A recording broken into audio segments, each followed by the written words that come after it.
Alright everybody, welcome to the final episode of Amy Rose and Sonic 1.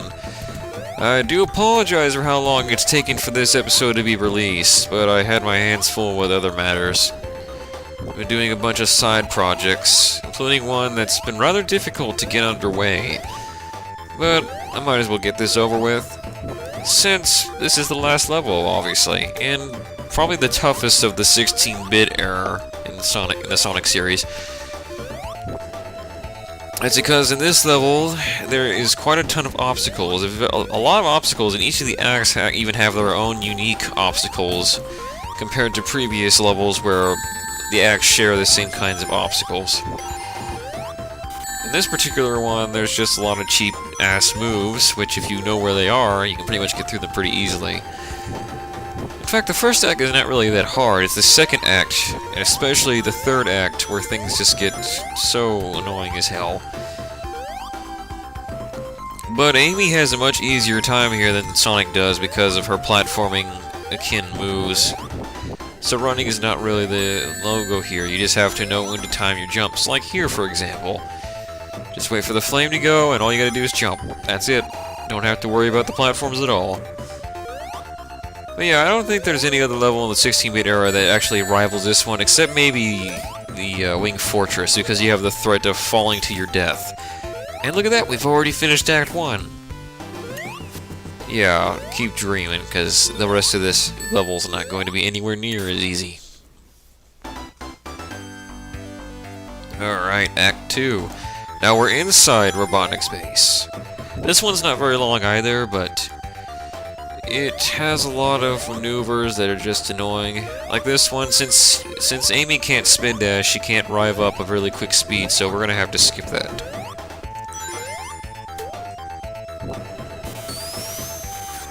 And I believe this thing was... Actually, that little transportation has been used at all three of the main... all three of the main 16-bit era games, if you count Sonic 3 and Knuckles as one game. Was in this level, what was it again? I think it was in Metropolis Zone, and then there was Death Egg.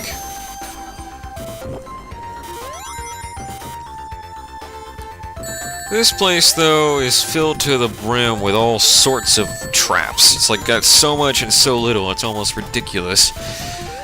And sometimes speed would actually be more beneficial than athletic ability, but then again, I'm not really one to argue. I actually prefer to play as Amy anyway, so, well, what am I saying? It's nothing we can't handle. But while we're on the topic of difficulty, since there's going to be quite a bit of footage coming up, let's discuss what is a true challenge and how the challenge can be fun. Because I'm pretty sure there are many people, including game designers, who are making games and trying to figure out what makes a game challenging, but not so challenging that it's just hardcore hard, and it's no fun for the casual gamer. Because a game like this is invented to make you become addicted in a way, like you want to beat the game so badly. There's a certain kind of goal, obviously. A goal is necessary for a game to be fun. If you don't have a final goal, you have no real motivation to complete the game. You don't have a sense of satisfaction when you beat the game. So a final goal is important, which is part of the reason why massive multi-online RPGs aren't really that popular. Well, they are not popular by means of gameplay content, because there are people who did, because that kind of game is only dedicated to how much time you're willing to put into the game, and sometimes people just don't have that kind of time. There's no real final goal in a massive online RPG game. It's just it's meant to go on forever, basically. But for some people, that just doesn't really cut it for them. They want to be able to beat the game and somehow make their skill, like their natural skill, more akin. So another thing that has to be added, aside from a final goal, is an ability to fine-tune your skills. Be able to become particularly skilled player at the game. No matter what kind of gameplay it is, what kind of game it could be. Just a way to prove that you can harden your skills. And Robotnik sent us to this infernal place. I hate this place. This is my least favorite act in this entire game. It's just pure evil.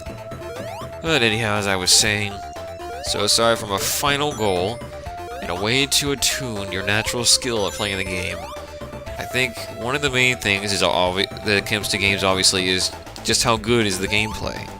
Is the gameplay fun? Is it addictive? Is it good? Or is it prone to lots of failures, lots of glitches? I mean, gameplay in a game is obviously central. It takes the top most importance in a game. Because if gameplay sucks, no matter how good the story is, how good the graphics are, there would be no point in hell playing the game if the gameplay sucked ass. So yeah, even for a casual gamer, if the gameplay is fun, it doesn't matter if they suck or not. They still have fun with the idea of being able to do all sorts of these things in the game. Which is part of the reason why certain games like System Shock 2 or Deus Ex are games that have stood the test of time because their gameplay is more or less pretty damn fun and addictive. Maybe not for everybody, but for the casual gamer who might not even have a passive interest in those games, they would have a little bit of fun with it. So when it comes down to it is now the challenge. A challenge is basically pitting you against the odds, something you're not used to. Older games never really had the kind of options we have today. They only had one real difficulty setting. Some games had the luxury of being able to differentiate between difficulties, like Streets of Rage, which was hard even on easy difficulty.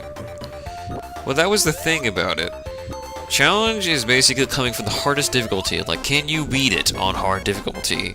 With the lowest possible settings, like the lowest amount of lives, with the lowest amount of strength, or whatever, with all that jazz. And I just died. What a freaking shame. That's the first of many deaths, unfortunately.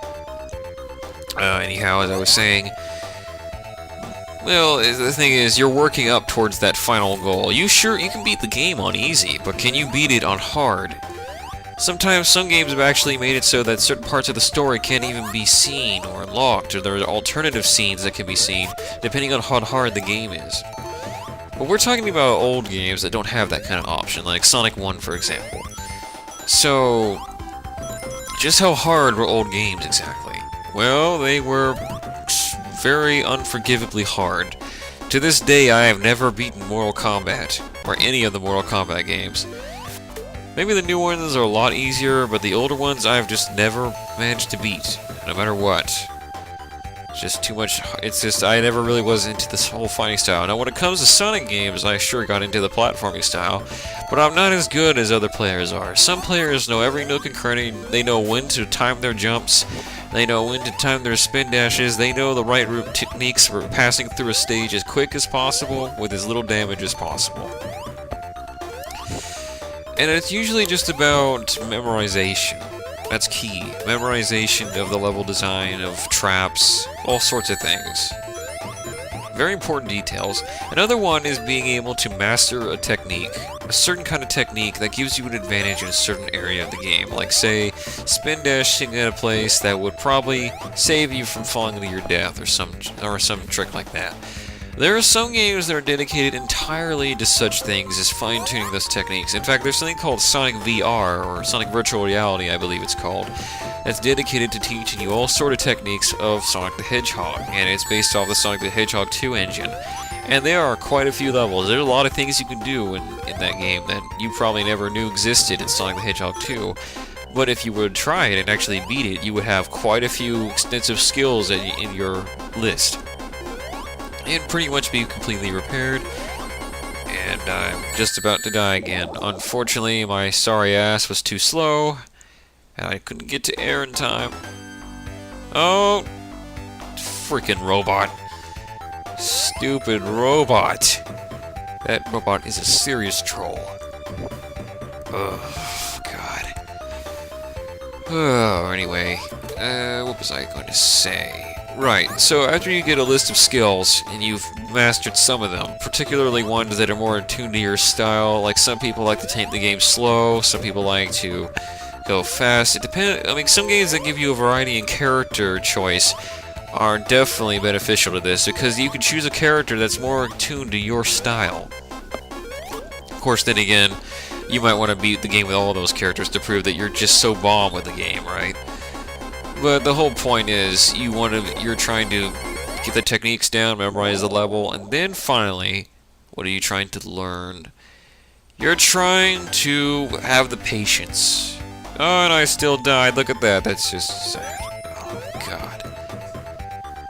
The final piece that's needed in order to take on a challenge is patience. Patience is a virtue. I'm sure there are many people out there who would tell you the same.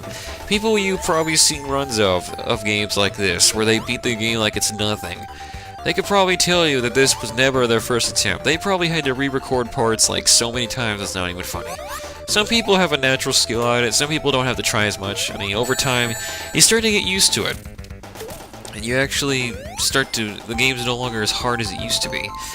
But some people, when they're new to it, or they just don't get into it as much as other people, they probably had to re-record parts like 20 times, maybe 30. I mean, when I was making my I only run of System Shock 2, I probably had to re-record parts like 30 times at one point or another, because either things didn't go as smoothly as I wanted, or I just kept dying, among other things.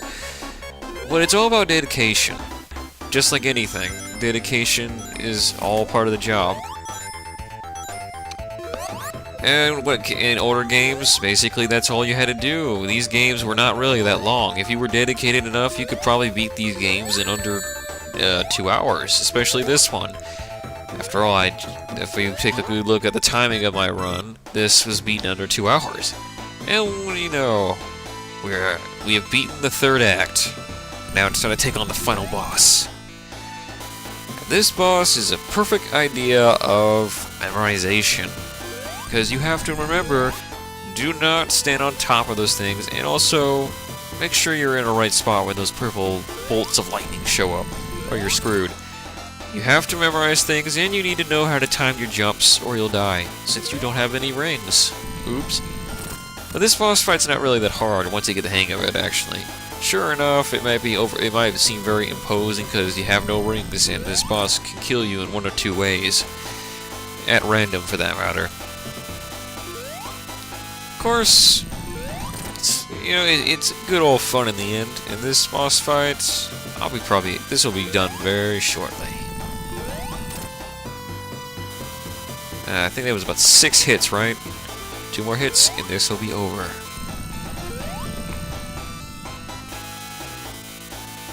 Luckily, later boss fights in this series were much more involving, you could say. This one is really just dodge his attacks and hit him when he shows up. That's really about it. And I guess I was wrong about my earlier statement. But I do think when we're hit is in order, right?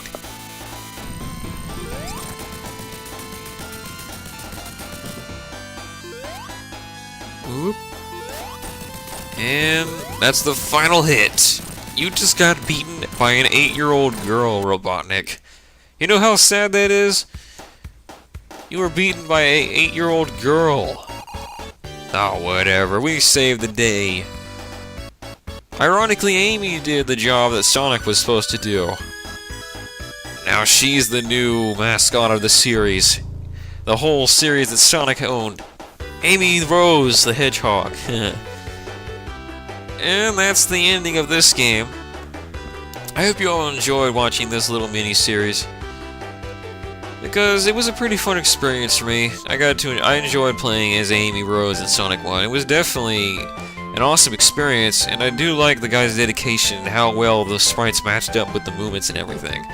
Not many people are that dedicated, and the gameplay is pretty seamless. Everything fits well.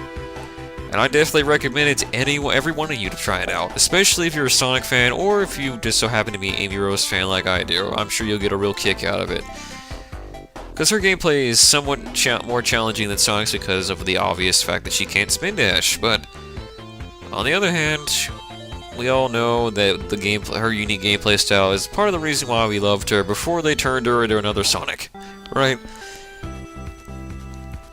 This is just a good throwback to Sonic Advance, in my opinion. And a good warm-up for Sonic runs to come, because this is not going to be the final Sonic the Hedgehog game I'll be doing a Let's Play of.